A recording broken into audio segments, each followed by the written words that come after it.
आपको ये जानकारी दे दूं कि मैंने बहुत कोशिश की कि मेरा स्वास्थ्य ठीक हो जाए।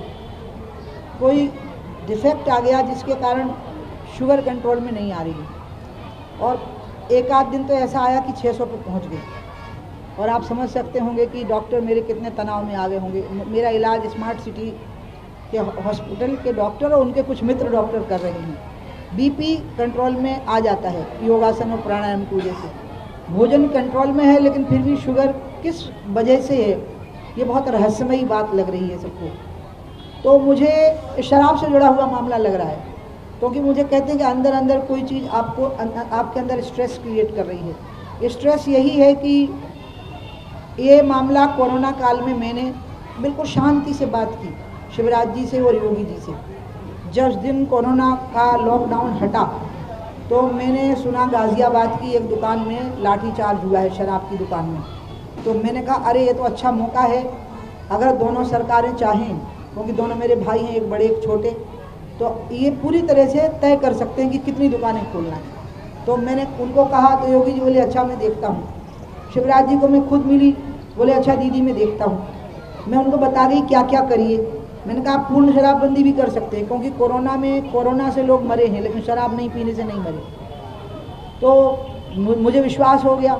मैं गंगा यात्रा मेरी पूरी होनी थी, गंगा सागर पहुंच गई, पता लगा शराब नीति घोषित हो गई। अब मैं कुछ नहीं कर सकी, क्योंकि मैंने बात करी, फिर बंद करवाने की कोशिश भी हुई कुछ दुकानों को, तो वो कोर्ट से स्टे ले आए, क्योंकि वो शराब नीति के नियम के अनुसार दुकानें मिली हुई थी। तो 2 अक्टूबर का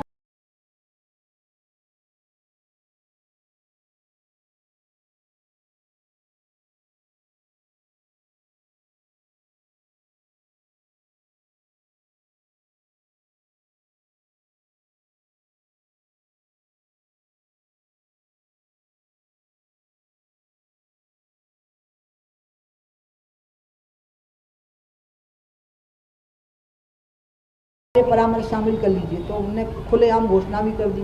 अब नवरात्रियों में गांधी जयंती पर कोई सीएम असत्य क्यों बोलेगा? मेरे पास अविश्वास का कोई कारण ही नहीं है।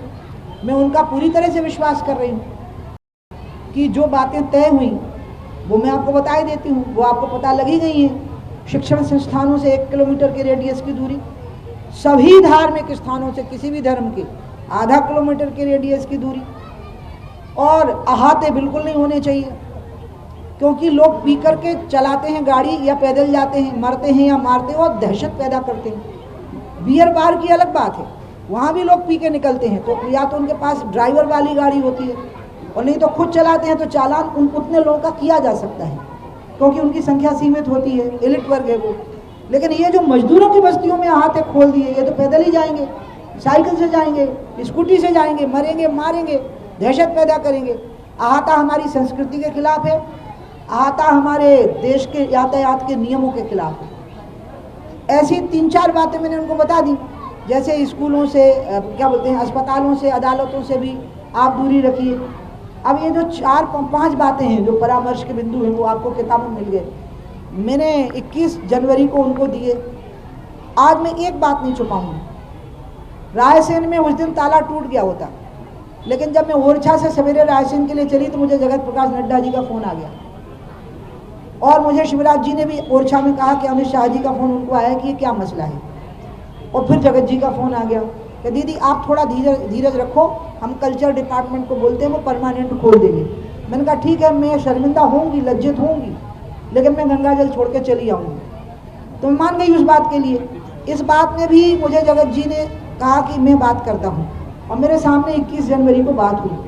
वहाँ से फ़ोन किया जगत जी ने 17 तारीख की शाम को, राष्ट्रीय अध्यक्ष ने मेरे सामने, और कहा कि दीदी के साथ बैठ के और इस मामले को सॉर्ट आउट कर लो, हम भी असहमत हैं कुछ स्थितियों से।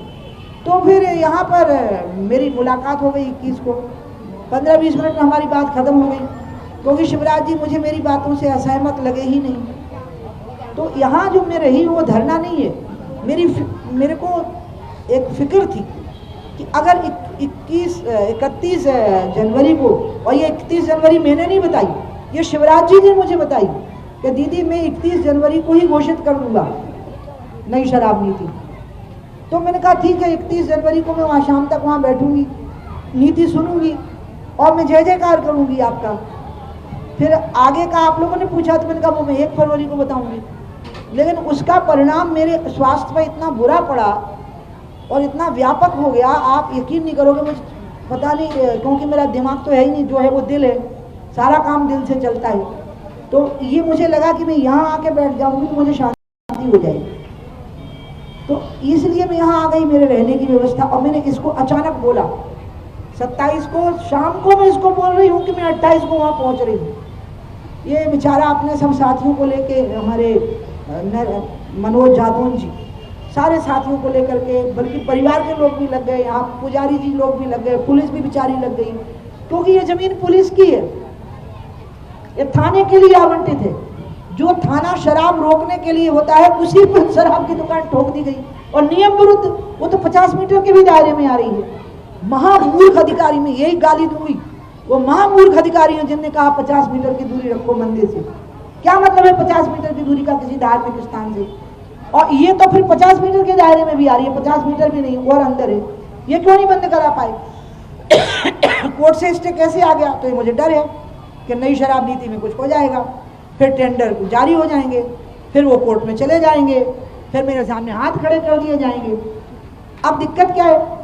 चुनाव हार जाएंगे, मैं बिल्कुल नहीं कहूँगा, चुनाव जीतेंगे। कांग्रेस का अस्तित्व खत्म हो गया, मोदी जी के नाम की जय जयकार है। मोदी जी एक ऐसे व्यक्ति हैं, उनको देखते ही लोग उनको वोट देना चाहते हैं, समर्थन देना चाहते हैं, उनको निराश नहीं करना चाहते हैं। मोदी जी का जादू है जिसकी वजह से हम चुनाव जीत जाते हैं। अब यहाँ चॉइस क्या है? अगर लोकतंत्र में चॉइस अच्छे और बुरे में ना बचे, बुरे और बहुत बुरे में हो जाए, तो लोग बुरे को चुन लेंगे, बहुत बुरे को छोड़ देंगे, बुरे की सरकार बन जाएगी, बहुत बुरा नहीं बना पाएगा। इसलिए सरकार बनाना, और वो भी 50% वोट तो मिल ही नहीं रहा, जो मिल रहा वो 50% है, और उसने भी जो चॉइस की है वो बुरे और बहुत बुरे के बीच में बुरे की कर ली है, वो बड़ी उपलब्धि नहीं है। सत्ता में बना रहना बड़ी उपलब्धि नहीं है। स्वस्थ समाज की रचना करना, बच्चों के भविष्य की चिंता करना, महिलाओं की सुरक्षा की चिंता करना, वो बड़ी बात है। इसलिए आज मेरे को खबर मिली अभी थोड़ी देर पहले कि उनकी कैबिनेट है ही नहीं अब मुझे तो खुद शिवराज जी ने कहा कि हमें 31 जनवरी को घोषणा करनी ही पड़ेगी शराब नीति की। अब अगर नहीं हुई है घोषणा, तो जब होगी, तो मैं सोची कि अब यहाँ रहने में कितना, मैं तो आराम से रहती हूँ, पुलिस बहुत परेशान होती है। एक लेडी डीएसपी आज सवेरे मुझे बोली कि हम तो रात भर बाहर गाड़ी में ही बैठे रहते हैं। मुझे बहुत दुख हो रहा था कि मैं तो आनंद से रहती हूँ, ये काय की तपस्या कहलाई कि आप तपस्या कर रहे हो साहब और बाहर वाले परेशान हो रहे। तो मैंने कहा नहीं, हमें नहीं करनी ऐसी तपस्या। हमने कहा नहीं, यहाँ से जाएंगे, डेरा डंडा उखाड़ेंगे और अब ओरछा पहुँचेंगे।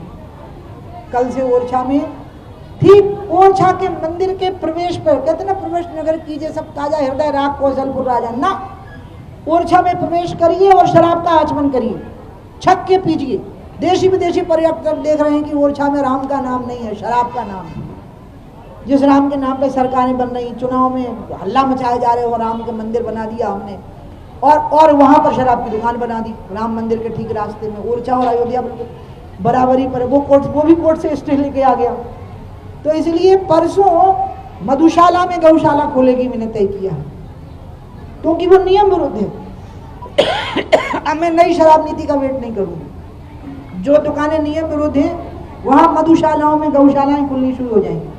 कल मैंने सबको बोल दिया है वहाँ जो मेरे लोग हैं कि आप 11 गैया तैयार रखो, मैं अपने हाथ से उनको उस मधुशाला में बांधूंगी और वहाँ चारा डालेंगे, वहाँ पीने के पानी की व्यवस्था करेंगे। देखते हैं कौन माई का लाल उन गायों को वहाँ से हटाता है, कौन है वो जो उनको हटाएगा, जो हिंदू होने का दावा करता है, राम मंदिर की बात करता है, गौ सेवा की बात करता है, बात बात में लड़ाई झगड़ा करता है, हुआ करता है, अरे तुमने ऐसा बोल दिया, अरे तुमने वैसा बोल दिया, फिर टीवी पे डिबेट शुरू हो जाती है। तुमने जो कर दिया, करतूत तो देखो अपनी, मुझे देखना है कि गौ को कौन हटाएगा फिर वहाँ से। तो अब मधुशाला में गौशाला ये शुरू हो जाएगा।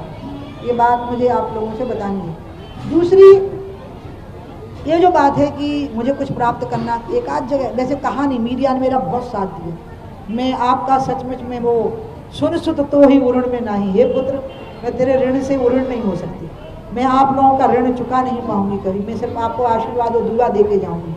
आपका साथ देने से ही मेरा हौसला बढ़ता है, मेरी बात लोगों तक पहुँचती है, मुझे सहारा मिलता है आप लोगों से। और इसलिए आप सबने मेरी बात पहुंचा दी।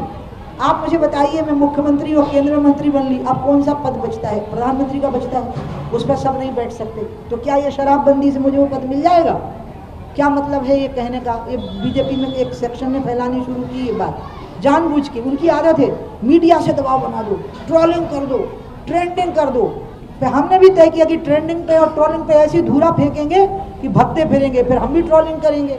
अगर सोशल मीडिया पे ही वार छेड़नी है तो हो जाओ इसके लिए तैयार, क्योंकि मेरे साथ मीडिया ने साथ दिया, मेरा हौसला बढ़ा दिया, जनरल मीडिया ने भी दिया और सोशल मीडिया ने भी दिया।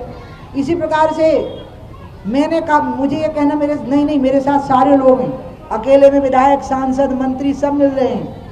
आपका शराब का मंत्री यहाँ का क्या नाम है उसका? जगदीश देवड़ा।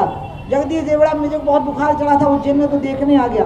तो मुझे बोला दीदी बुखार क्यों चढ़ा? मैंने कहा तेरे कारण चढ़ा है, बता रही हूँ। और उसकी बीवी साथ थी। अब तो मैं एक एक बात खोलूंगी। मेरे से अब नेता ने कुछ बोला तो मैं छुपाऊंगी नहीं, मैं सारा शेयर करती जाऊंगी, क्योंकि आप अपनी बात बताते रहते हो और मुझे कहते हो ये एकांत की बात है, अकेले की है, जरा मसक बात है, बाद में खुलेगी, अभी नहीं खुलेगी। नहीं ये नहीं चलेगा। मैंने जगदीश को कहा, जगदीश महाकाल में बैठा है, तुझे शर्म नहीं आती? तूने शराब बहा दी पूरे मध्य प्रदेश में, तू इतना बड़ा राम का भक्त है। उसकी पत्नी साथ बैठी थी। मैंने कहा तू तो मंत्री की घरवाली है, तो आराम से निकल जाती है, तेरे को सामान्य महिलाओं की स्थिति मालूम है, वो घर से नहीं निकल पाती है। तो बेचारा मुझे बोला मैं क्या करूं, आदमी शरीफ है। ये बड़ी गड़बड़ है कि आदमी शरीफ है वो जगदीश देवड़ा, और हमारे शिवराज भैया भी बिल्कुल संत स्वरूप है, हमारे बीडी शर्मा जी भी बिल्कुल संत स्वरूप है। अब मेरी इच्छा ये है कि सभी लोग अपना संत स्वरूप दिखावें और मुझे मधुशालाओं में गौशालाएं खोलने दें, क्योंकि मधुशाला में अच्छी जगह है, शेड है, कोई बनाना नहीं पड़ेगा, सरकार का खर्चा नहीं होगा। और सबसे बड़ी बात यह है कि लोग जो हैं वो बहुत प्रसन्नता से उनकी सेवा करेंगे। मैं लोगों को कसम धरा के आऊँगी कि यहाँ गैयाँ बंद गई हैं, अब आप लोगों की सेवा करो। तो अब परसों से मधुशाला में गौशाला ये कार्यक्रम शुरू हो जाएगा। बस मुझे माफ़ कर देना कि मैं थोड़ा नहीं मिलती हूँ कई बार, उसका कारण स्वास्थ्य है, लेकिन इन 4-5 दिनों में मेरा स्वास्थ्य बहुत अच्छा रहा। जैसे एकदम आज़ादी की सांस ली मैंने, क्योंकि वो जैसे ही विधायक मंत्री और आके मिलते हैं ना खुले में, तो मुझे बहुत डर लगता है कि उस बेचारे का क्या होगा, उसको डांट पड़ेगी और फिर नहीं देखेगा वो। अभी आपके लिए कुछ लेके आता हूँ, फिर गायब हो जाएगा, भतीजे को भेज देगा, लड़के तक को नहीं भेज पाएगा। तो फिर मैंने तय किया है कि इनको बेचारों को कहो कि देखो ये डर डर के ना देख, डर डर के गाना है ना, उड़ उड़ के ना देख। तो अच्छा है तुम लोग घर में रहो, पार्टी